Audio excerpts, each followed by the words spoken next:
Whitney.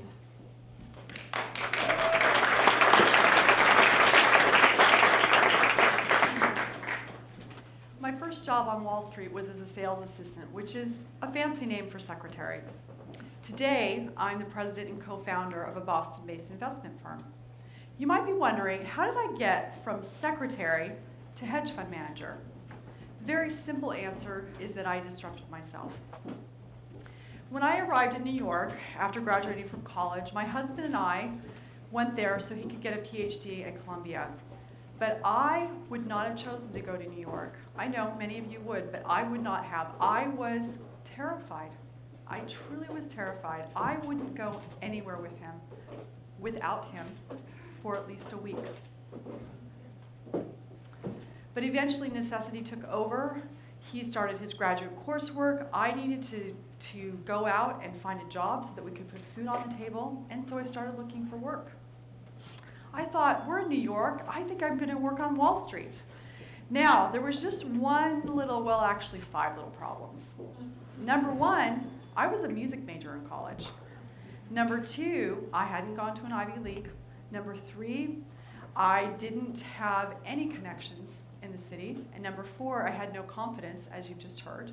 And number 5, I was a female. I had one thing going for me, though. I could type really fast. On a good day, I could type 80 to 85 words per minute. And so I got the best job that I could, and that was as a secretary. Now, across the desk, or across the way from my desk, on the 21st floor of 1345 Avenue of the Americas, don't you all remember the address of your very first job? Well, this was the address of my first job. There was a bullpen. Now, I want you to picture this.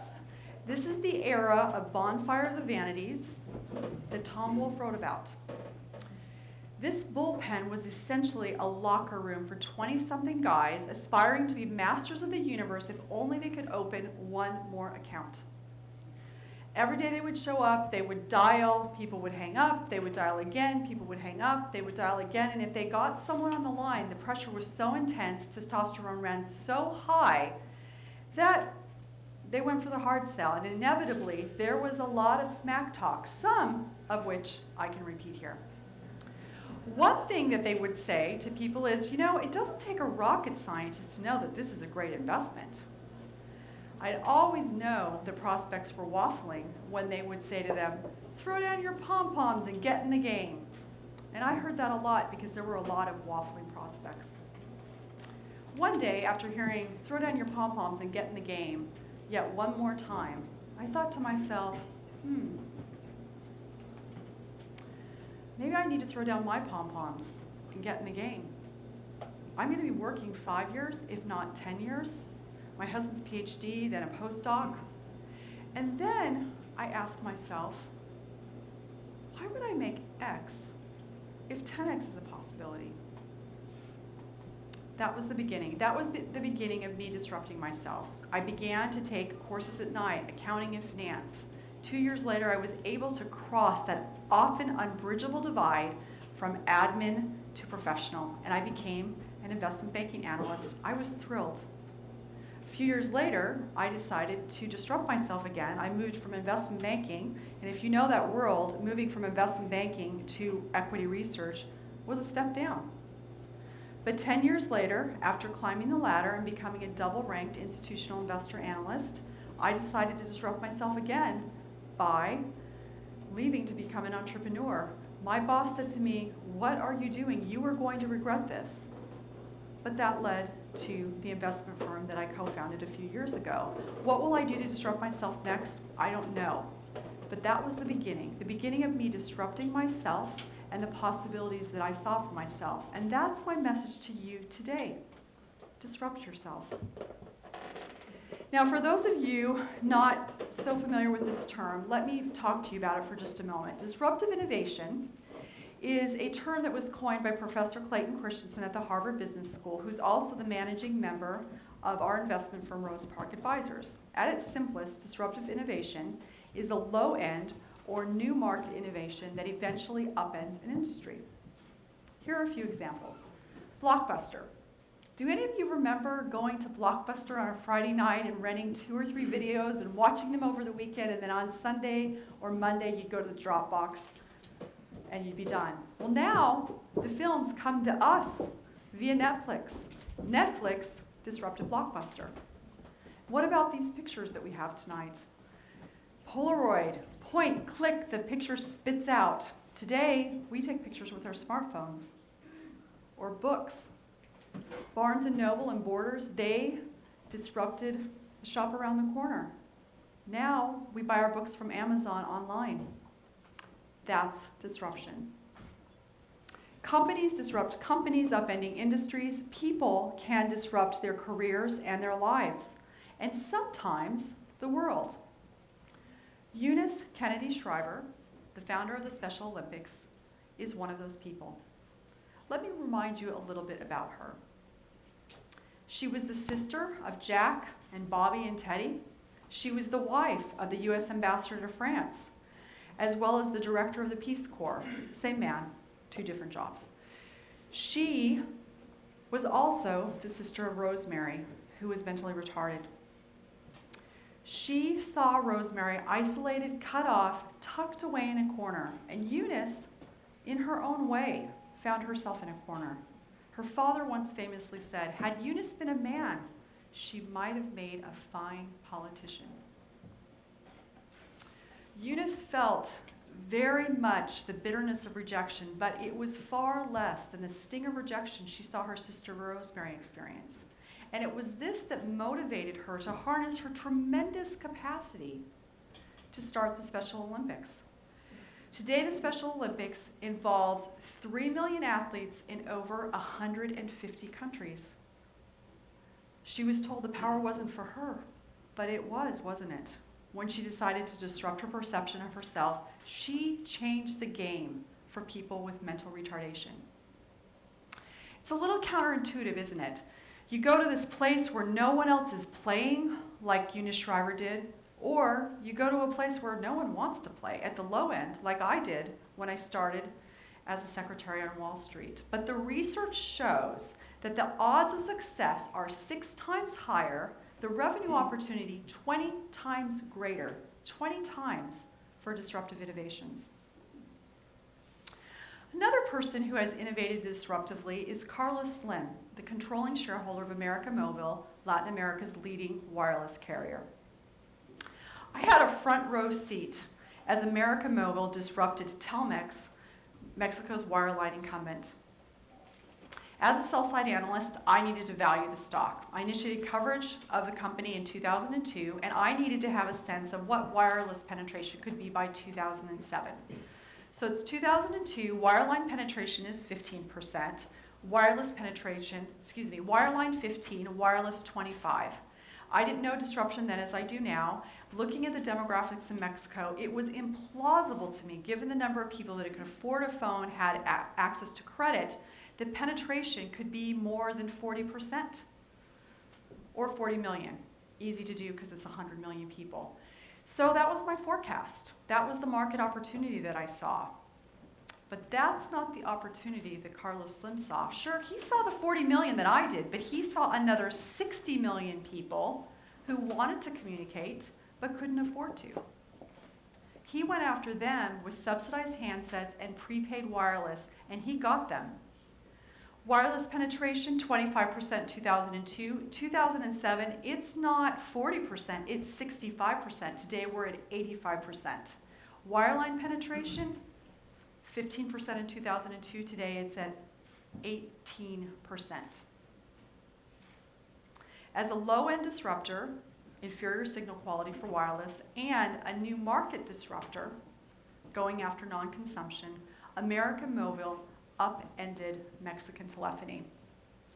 Here's something I want you to consider. Carlos Slim, did he see the opportunity? After all, he was the controlling shareholder and still is of Telmex, so by really putting his heft behind América Móvil, he was effectively disrupting himself. And at that time, Telmex had a market cap of 20 billion versus 10 billion for América Móvil. Perhaps. But I think at least initially, he did this to appease the regulators. The regulators looked at him and said, You have a monopoly. You control Telmex and you control América Móvil. Wanting to get them off his back, he may have said, telephony for the masses. We are going to give telephones to everybody. He launches prepaid wireless, and you know what? He smiled his way all the way to the top of the Forbes billionaire list. At its peak, América Móvil had a market cap of $130 billion versus $10 billion 10 years ago, and Telmex at its peak, $30 billion, or 50% greater, versus $20 billion. Would América Móvil have been as wildly successful as it was without this regulatory constraint? Perhaps, but likely not. I'd like to now introduce you to C.K. Woolley, the founder of online retailer Shabby Apple. C.K. is no stranger to constraints. She graduated with a master's degree in social work from Columbia in 2006. She was getting ready to work abroad when she got sick. So sick, she couldn't work or live abroad. She couldn't even work regular hours. And in fact, she had to go home and live with her parents. So constraint number one, her health drives her to become an entrepreneur. As she's brainstorming possibilities, she thinks, I think I'd like to do fashion. I really loved fashion in high school. And her friend said to her, you don't know how to sew. You actually don't even know anything about design. And she didn't. But her lack of understanding about design also meant she didn't know the do's and don'ts of the fashion industry, like you hire a wholesaler to represent you to the buyers, or you start with bricks and mortar. In 2007, when she launched Shabby Apple, she bypassed the wholesalers completely, went straight online, and pulled an entire layer of costs out of the business. Today, Shabby Apple is not only profitable, but it's on track to generate $3 million of revenue.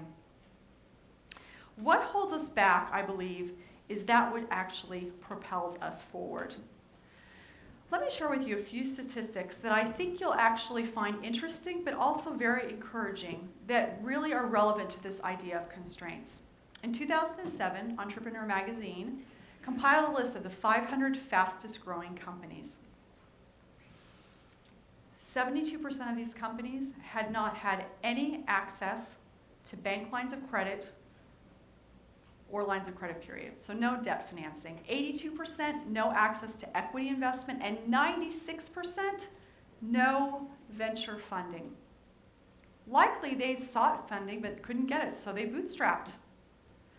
And because they were bootstrapping and it was do or don't eat, they had to iterate on the business model until they got it right. And not surprisingly, 1 year after launching, 61% of these companies were profitable. Clayton Christensen said, whenever the tension is greatest and the resources are scarcest, we are actually much more open to rethinking the fundamental way we do business. With CK, because of her lack of expertise and the lack of capital, Shabby Apple has a disruptive business model. Because of her lack of health, she found a different career and is actually now the fashion designer that she'd aspired to be in the first place. For me, I disrupted myself when I began on Wall Street. Initially, it was to put food on the table. I was the breadwinner. But when I left my very comfortable perch as a sell-side analyst, leaving the incumbency, if you will, of Wall Street to become an entrepreneur, that was to get in the game. And Eunice Shriver, she was told she might have made a fine politician, that the power wasn't for her, but out of love for her sister Eunice, she created something marvelous, the Special Olympics, where there was nothing. And she has left a legacy that few politicians can rival. Now let's talk about you. What will you do to disrupt yourself? I'd like to leave you with 5 suggestions to get you started. Number 1, assess where you are vis-a-vis where you'd like to be. If the path that you're on will get you there with some minor tweaking and gradual improvement, that's what we call a sustaining innovation path. Just keep going, keep doing what you're doing, and you'll get there. If it won't, then try going where no one else wants to play, or where no one else has thought of playing. If you can't go in the front door, go in the back door, or better yet, build your own door. Number 2, iterate. Disruption is a discovery-driven process. We need to iterate and iterate and iterate again until we get the model right, whether it's our life, whether our business. And if you end up something wholly unexpected, you won't be alone. Amar Bide of Columbia University said that for 90% of all successful businesses, the strategy that the founders initially pursued is different than the strategy that eventually led to their success.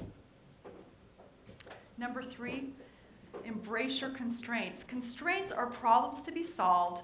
Constraints drive us to rethink at a very, very basic level how we do things.